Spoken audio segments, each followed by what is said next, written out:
कार्यक्रम की अनिश्चितता प्रारंभ में रही। आप जानते हैं 4 दिन पूर्व मेरे पिता का निधन हुआ और उस दिन ही मुझसे प्रश्न किया गया कि अब कार्यक्रम तो नहीं होगा।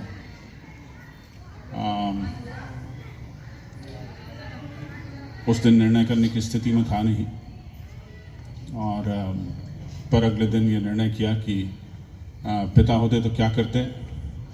अब वो हमेशा इस बात को कहा करते थे कि जो हो रहा है उसे होना चाहिए। जो उसके पीछे जो प्रमुख बात है वो ये है कि हम मसीह हैं, कलीसिया की अगुवाई करते हैं, प्रभु यीशु मसीह पर विश्वास करते हैं। प्रभु यीशु मसीह पर विश्वास करने के कारण पुनरुत्थान पर विश्वास करते हैं और मृत्यु को अंत मानते नहीं हैं। अनंत जीवन जो है उस पर हम भरोसा करते हैं, उस पर विश्वास करते हैं और कभी ऐसे अवसरों पर उनके निर्णय ये नहीं होते थे कि ना किया जाए किसी चीज़ को। ये होते थे कि जो हो रहा है उसे होना चाहिए और परमेश्वर के नाम को महिमा मिलना चाहिए, प्रभु यीशु मसीह के नाम की गवाही होना चाहिए।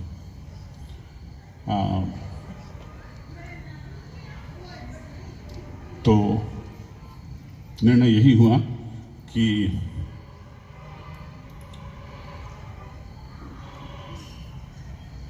परिवार के बहुत से लोगों को बहुत सी जिम्मेदारियां थी और बहुत से लोगों को यात्राएं भी करना थी, तो डेट्स की भी समस्या थी।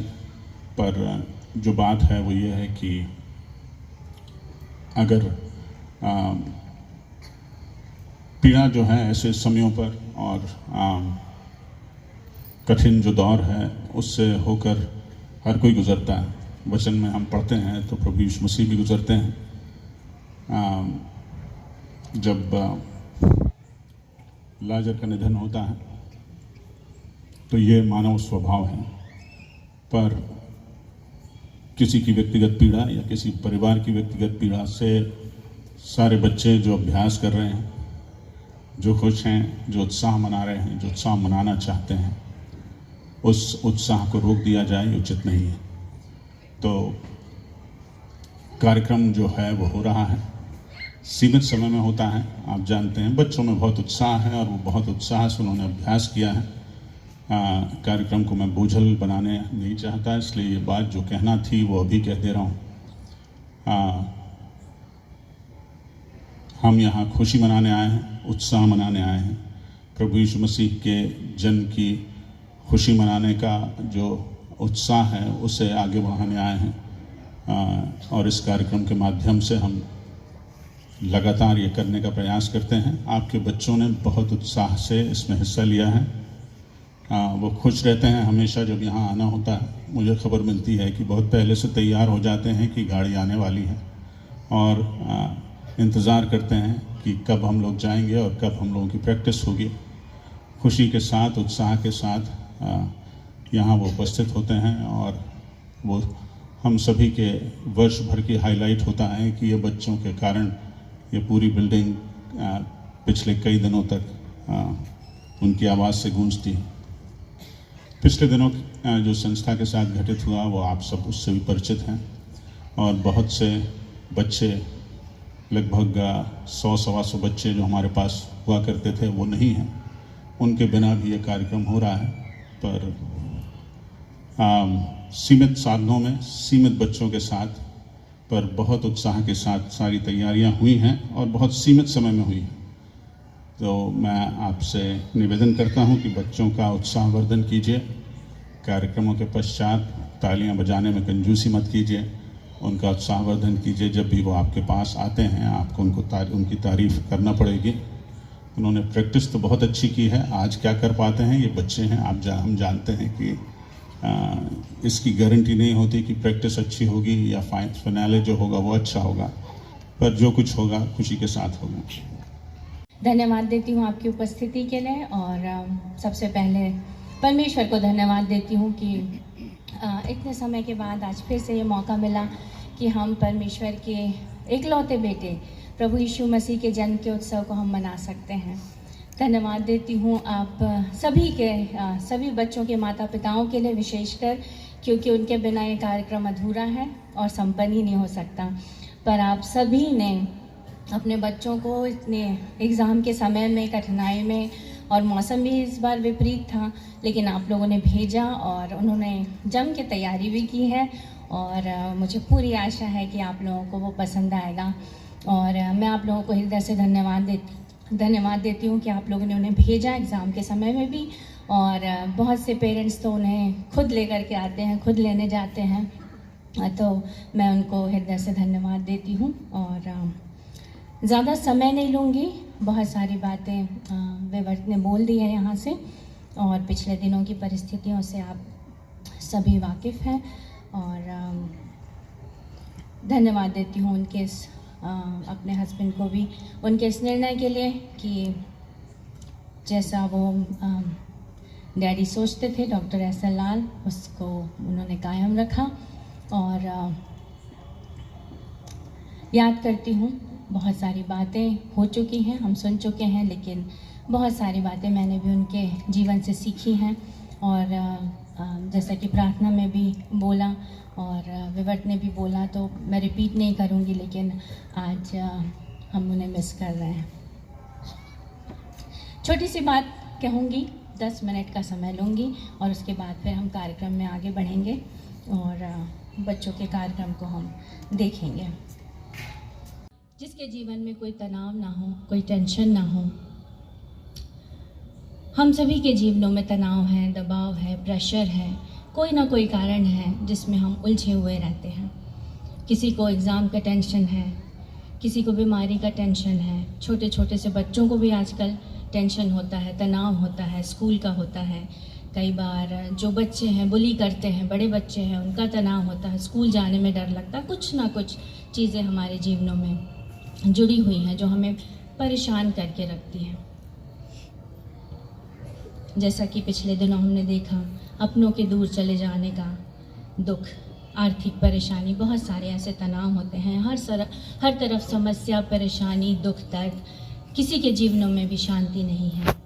शायद ही कोई होगा यहाँ या दुनिया में वो कह सके कि मैं मेरे जीवन में बड़ी शांति है, मेरे जीवन में कोई तनाव नहीं है।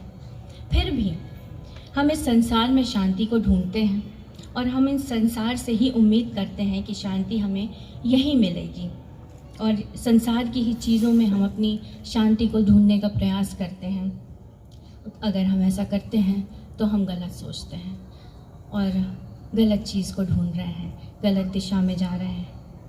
इसीलिए यशायाह कहता है 9:6 में, क्योंकि हमारे लिए एक बालक उत्पन्न हुआ, हमें एक पुत्र दिया गया है और प्रभुता उसके कांधे पर होगी, और उसका नाम अद्भुत, युक्ति करने वाला, पराक्रमी परमेश्वर, अनंत काल का पिता और शांति का राजकुमार रखा जाएगा।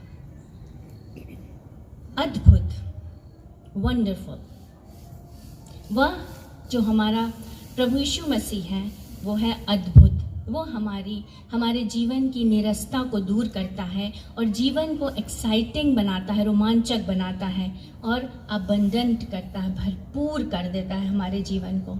अगर प्रभु यीशु मसीह ये बालक हमारे जीवन में होता है तो ये हमारे जीवन के डलनेस को दूर करता है। अद्भुत है ये बालक। युक्ति करने वाला, काउंसलर, हमारे जीवन के निर्णयों में हमारी सहायता करता है, हमारे कदमों को निर्देशित करता है। युक्ति करने वाला है यह बालक। पराक्रमी परमेश्वर, माइटी गॉड, हमारे जीवन की मांगों का ध्यान रखता है, जो हमारी डिमांड्स होती हैं जीवन की उसका ध्यान रखता है। पराक्रमी परमेश्वर है यह बालक। अनंत काल का पिता, इटर्नल फादर, वह हमारे जीवन के डेस्टिनेशन का ध्यान रखता है, हमारी मंजिल, हमारे उद्देश्य को निर्धारित करता है ताकि हम भटक ना जाएं। अनंत काल का पिता है यह बालक। शांति का राजकुमार, प्रिंस ऑफ पीस, वह हमारे जीवन की अशांति को दूर करता है। शांति का राजकुमार है यह बालक। और जब ये शांति का राजकुमार हमारे पास है जो हमें शांति दे सकता है, तो फिर हम इस संसार की ओर क्यों देखते हैं? इस संसार से ही हम आशा क्यों रखते हैं? सिर्फ और सिर्फ प्रभु यीशु मसीह है जो हमें शांति देता है, जो शांति का सोता है, शांति का राजकुमार है, और केवल शांति सिर्फ और सिर्फ प्रभु यीशु मसीह में है। पूर्वी यूरोप में एक आराधनालय में जब शेमा की प्रार्थना की गई तो प्रार्थना के समय आधे लोग खड़े थे और आधे लोग बैठे हुए थे। बैठे हुए लोग खड़े हुए लोगों से कहने लगे कि तुम बैठ जाओ, उन पर चिल्लाने लगे कि तुम बैठ जाओ, क्यों खड़े हो गए? और जो लोग खड़े हुए थे वो बैठे हुए पर चिल्लाने लगे कि तुम क्यों बैठे हो, खड़े हो जाओ, खड़े होना चाहिए। तो जो रब्बी था वो उसे समझ में नहीं आया कि अब वो क्या करे। तो मंडली के लोगों ने उसे सुझाव दिया कि एक 98 वर्ष की उम्र के व्यक्ति हैं, उनसे सलाह ली जाए, जो उनकी कलीसिया के मूल संस्थापकों में से एक थे। तो रब्बी को उम्मीद थी कि इस बुजुर्ग व्यक्ति के पास जाएंगे तो हमें सिर्फ वही सही बता सकेंगे कि हमारी वास्तविक परंपरा क्या थी। वो लोग बुजुर्ग व्यक्ति के पास जाते हैं तो जो खड़े रहते हैं प्रार्थना के समय, वो पूछते हैं कि प्रार्थना के समय खड़े रहना ही हमारी परंपरा है ना? तो बूढ़े व्यक्ति ने कहा नहीं, ये हमारी परंपरा नहीं है। तो जो बैठे हुए थे उन्होंने पूछा क्या जो था, उसने बूढ़े व्यक्ति से कहा मंडी के लोग हर समय लड़ते हैं, झगड़ते हैं, एक दूसरे पर चिल्लाते हैं कि उन्हें बैठना चाहिए और उन्हें खड़े रहना चाहिए। तो बुजुर्ग व्यक्ति जो थे उन्होंने बीच में ही बात काटते हुए कहा ये है हमारी परंपरा कि हम लड़ते हैं, झगड़ते हैं, एक दूसरे पर चिल्लाते हैं, यही है हमारी परंपरा, एक दूसरे का विरोध। लेकिन शांति विरोध की अनुपस्थिति से कहीं अधिक है। तूफान के विपरीत होती है शांति। हमारे चारों तरफ कितना भी बड़ा तूफान क्यों ना हो, यदि शांति का राजकुमार हमारे साथ है तो हमारे जीवन में शांति आ सकती है। परमेश्वर ने भी प्रारंभ से जो खियास है, जो गड़बड़ियां हैं, उस समय से परमेश्वर ने उन गड़बड़ियों में से शांति को निकाला और अब भी शांति के राजकुमार के माध्यम से शांति को हमारे जीवनों में लेकर के आता है। पहला कुरिन्थी 14:33 कहता है क्योंकि परमेश्वर गड़बड़ी का नहीं परंतु शांति का परमेश्वर है। दूसरा कुरिन्थियों 5:17-19 इसलिए यदि कोई मसीह में है तो वह नई सृष्टि है, पुरानी बातें बीत गई हैं, देखो सब बातें नई हो गई हैं। ये सब बातें परमेश्वर की ओर से हैं जिसने मसीह के द्वारा अपने साथ हमारा मेल मिलाप कर लिया। मेल का शब्द का उपयोग किया गया है, लेकिन मेल का अर्थ है शांति। तो ये जो लिखा हुआ है ये सब बातें परमेश्वर की ओर से है जिसने मसीह के द्वारा अपने साथ हमारा मेल मिलाप कर लिया। रोमियो 6:23 क्योंकि पाप की मजदूरी तो मृत्यु है परंतु परमेश्वर का वरदान हमारे प्रभु यीशु मसीह में अनंत जीवन है। हम जो उससे अलग हो गए थे उस अलगाव को मिटा दिया, वह हमारे पापों को अब स्मरण नहीं करता, हमारा मूल्य चुकाया गया है। रोमियो 5:1 जब हम विश्वास से धर्मी ठहरे तो अपने प्रभु यीशु मसीह के द्वारा परमेश्वर के साथ मेल रखें, शांति रखें। उसने हमारे लिए शांति का मार्ग प्रकट किया, शांति का मार्ग निकाला। जल्दी 3 प्रकार की शांति की बात मैं कहूँगी और हम आज के इस संदेश को ख़त्म करेंगे। पहली बात है परमेश्वर के साथ शांति, परमेश्वर के साथ मेल क्या है। पौलुस इफिसियों 2 में कहता है प्रभु यीशु मसीह परमेश्वर और हमारे बीच शांति का स्रोत है। इफिसियों 2:13-14 पर अब मसीह यीशु में तुम जो पहले दूर थे मसीह के लहू के द्वारा निकट हो गए हो, क्योंकि वही हमारा मेल है, शांति है, जिसने दोनों को एक कर लिया है और अलग करने वाली दीवार को ढा दिया है। यहाँ पौलुस कह रहा है हमारे पापों ने हमें परमेश्वर से बहुत दूर कर दिया था और एक दीवार खड़ी करती थी हमारे और परमेश्वर के बीच में। क्यों? क्योंकि परमेश्वर पवित्र है, शुद्ध है और धर्मी परमेश्वर है और उसने हमें भी अपने स्वरूप में बनाया है। जैसा वह है हमें भी उसने पवित्र, शुद्ध और धर्मी बनाया है। परंतु हमने पाप किया और एक बार नहीं, हमने बार बार पाप किया और उसकी पवित्र छवि को गंदा कर दिया। जो परमेश्वर की दृष्टि में सबसे महत्वपूर्ण था उसे पाप से हमने रंग दिया। हमने परमेश्वर से मुंह मोड़ लिया और अपने रास्ते पर चलने लगे। परिणाम स्वरूप हमारे और हमारे परमेश्वर के बीच अनाज्ञाकारिता और शत्रुता की एक दीवार खड़ी हो गई। लेकिन परमेश्वर फिर भी हमसे प्रेम करता है और क्रिसमस की घोषणा करता है। परमेश्वर ने पहल की और अपने इकलौते पुत्र को इस संसार में भेजा।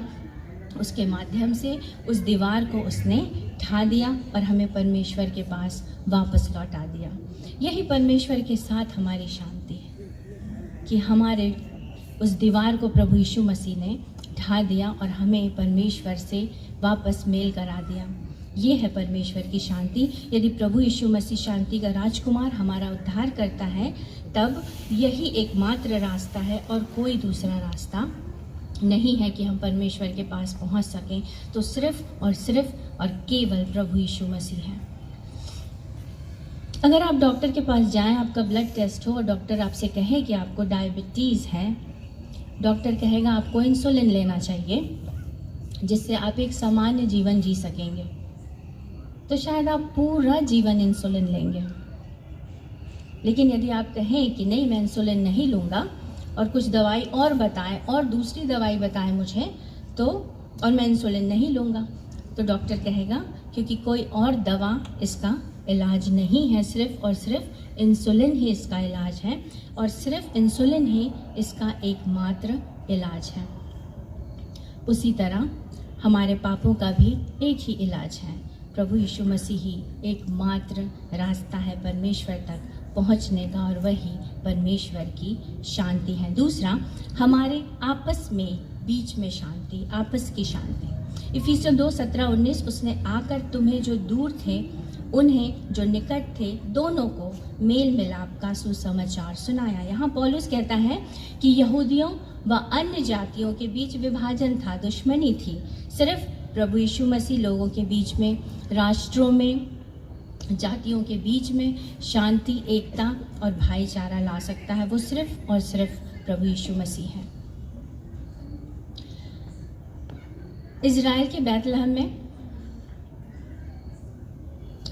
चर्च ऑफ द नेटिविटी के शीर्ष पर एक सिल्वर स्टार कई वर्षों तक सुशोभित रहा। 1800 के दशक में रोमन कैथोलिक चर्च और ग्रीक ऑर्थोडॉक्स चर्च ये दोनों साझा करते थे उस बिल्डिंग का, दोनों शेयर करते थे, दोनों का उस पर हक था। तो रोमन कैथोलिक चर्च ने निर्णय लिया कि सिल्वर स्टार को वो उतार देंगे वहाँ से, उस बिल्डिंग से, और उसे बदल देंगे। तो जो ये बिल्डिंग है जहाँ प्रभु यीशु मसीह का जन्म हुआ, उसके ऊपर एक बिल्डिंग बना दी गई है। ये उसी की बात मैं कर रही हूँ कि रोमन कैथोलिक चर्च और ग्रीक ऑर्थोडॉक्स दोनों इस बिल्डिंग को शेयर करते थे, साझा करते थे। तो रोमन कैथोलिक ने निर्णय किया कि वो जो स्टार है उसको निकाल देगा और अपने स्टार को उससे बदल देगा, अपना कोई सा स्टार वहाँ पर उनको लगाना था। लेकिन जो ग्रीक ऑर्थोडॉक्स चर्च था उसने उन्हें ऐसा करने से मना किया। तो ग्रीक को रूस का समर्थन प्राप्त था और रोमन चर्च को फ्रांस का समर्थन प्राप्त था। और उस समय जो फिलिस्तीन था उस पर तुर्की का शासन था। जब तुर्की ने रोमन चर्च का पक्ष लिया तो रूस ने तुर्की पर युद्ध की घोषणा कर दी। फ्रांस और इंग्लैंड ने तुरंत तुर्की के साथ गठबंधन कर लिया और वह युद्ध हुआ जिसे इतिहास क्रीमिया का युद्ध कहता है। क्रीमिया के युद्ध के नाम से हम उसे जानते हैं, जो 1853 से 1856 3 साल तक यह युद्ध चला।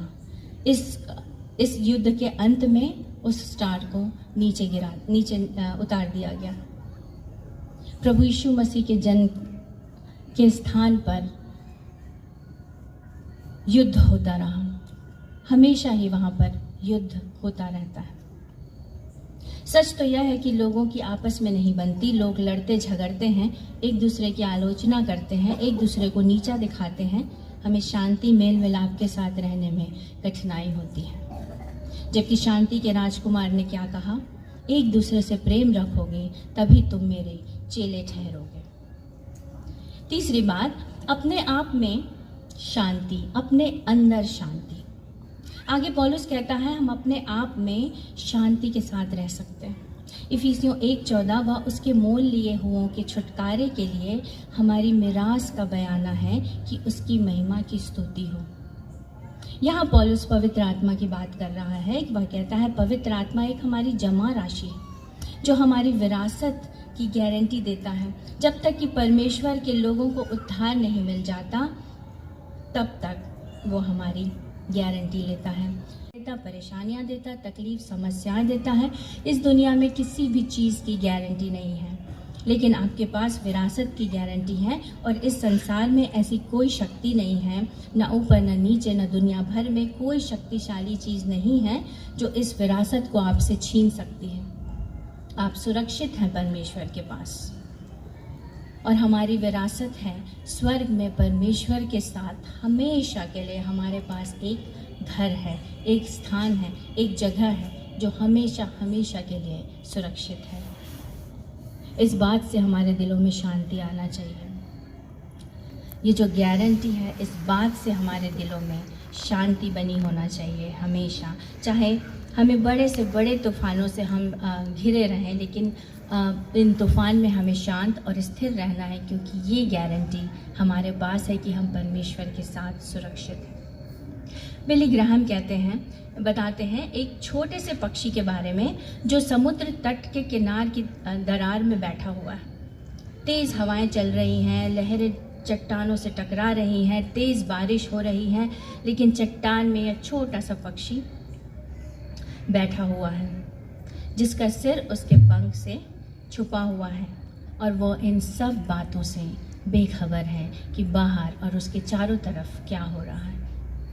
पौलुस भी बिल्कुल यही बात कह रहा है कि एक ऐसी शांति के बारे में जो हमें शांत रखती है। भले ही हमारे आसपास की परिस्थितियां बदल रही हों, भले ही लोग आलोचनात्मक हो रहे हों, हमारे पास मसीह की शांति है। ऐसी शांति जो सिर्फ शांति का राजकुमार ही दे सकता है। तूफानों में भी हमें शांति देता है। हमें अपने आप को समर्पित करना है, स्वयं को हमको खाली करना है, पवित्र आत्मा को अपने आप में भरना है, जिससे पवित्र आत्मा हम में से होकर कार्य कर सके। एक पुराना नीति वचन है, जब दिल में धार्मिकता होती है तो चरित्र की सुंदरता होती है।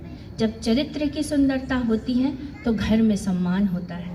जब घर में सम्मान होता है तो समाज में व्यवस्था होती है, और जब समाज में व्यवस्था होती है तो दुनिया में शांति होती है। ये कहाँ से प्रारंभ होती है? यह मेरे और आपके दिलों से प्रारंभ होती है। तो क्रिसमस का शुभ समाचार है, आकाश में परमेश्वर की महिमा और पृथ्वी पर उन मनुष्यों में जिनसे वह प्रसन्न है शांति हो। क्या परमेश्वर आपसे प्रसन्न है?